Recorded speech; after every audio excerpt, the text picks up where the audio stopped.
A man is dead after an overnight shooting at Dosker Manor, which is in Phoenix Hill.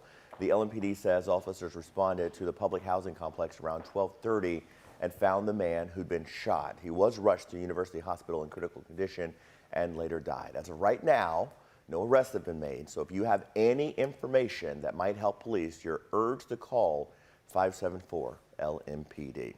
Speaking of the Metro Police Department, we got some new body camera video from them this morning. It shows the deadly encounter between an undercover detective and a man who the officer says tried to carjack him. Yeah, we have to warn you, this video might be disturbing for some of our viewers. It does show the moments that were leading up to the fatal shooting of Mark Jaggers Jr. Taylor Woods takes us through this video frame by frame. Sitting in the driver's seat is undercover Louisville Metro Police Detective Matt Hayden when an armed Mark Jaggers Jr. approaches his vehicle wearing a black mask and opens the door. Police! Give me your hand! Detective Hayden calls for more officer backup after he says he almost got robbed. Send somebody back here. I just tried to get robbed. You can also hear Jaggers Jr. respond to him while laying in the grass. I wasn't gonna rob you. Seconds after the shooting, Jaggers' girlfriend pulls up in a car off to the side. Did you just shoot my baby daddy? Get on the main channel. Detective Hayden tells her to stay back. Another officer arrives and continues to tell Jaggers Jr. girlfriend to stand to the side while they give him medical aid. Watch again. This is how it plays out in slow motion. You can see Jaggers approach the car. State police say he opens the car door and points a firearm towards the officer. Kentucky State Police investigators circled the weapon in this view. Mark Jaggers Sr. told us on the phone he still believes his son wasn't trying to carjack the officer. And here's what he said to WHAS11 a week ago. I don't know why he would have his gun out to run up to that car unless he...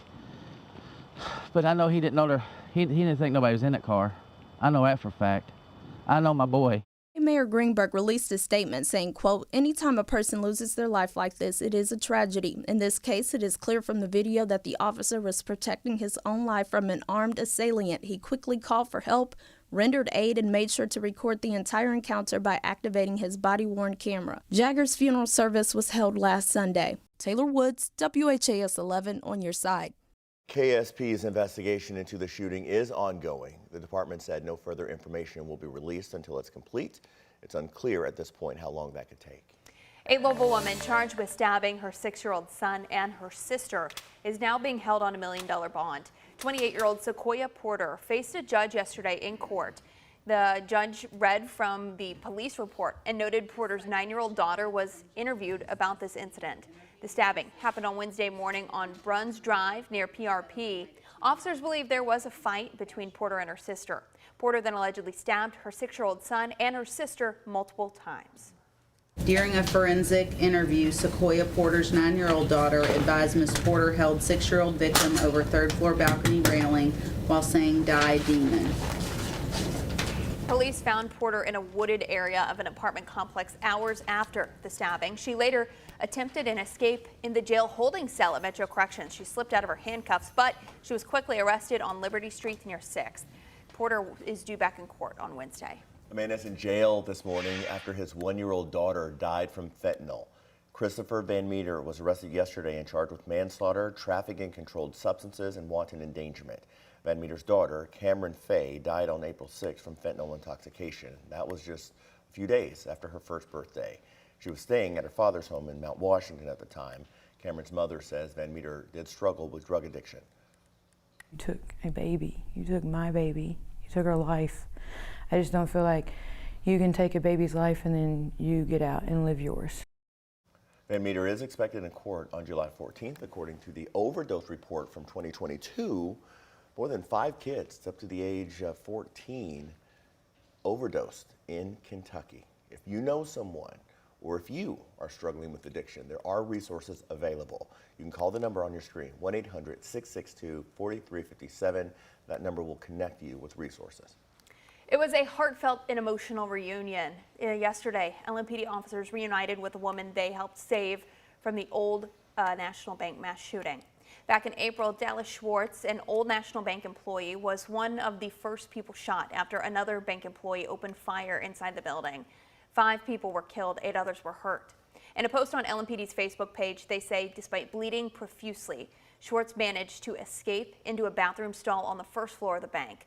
She made a makeshift tourniquet using her scarf and called 911, then called her family.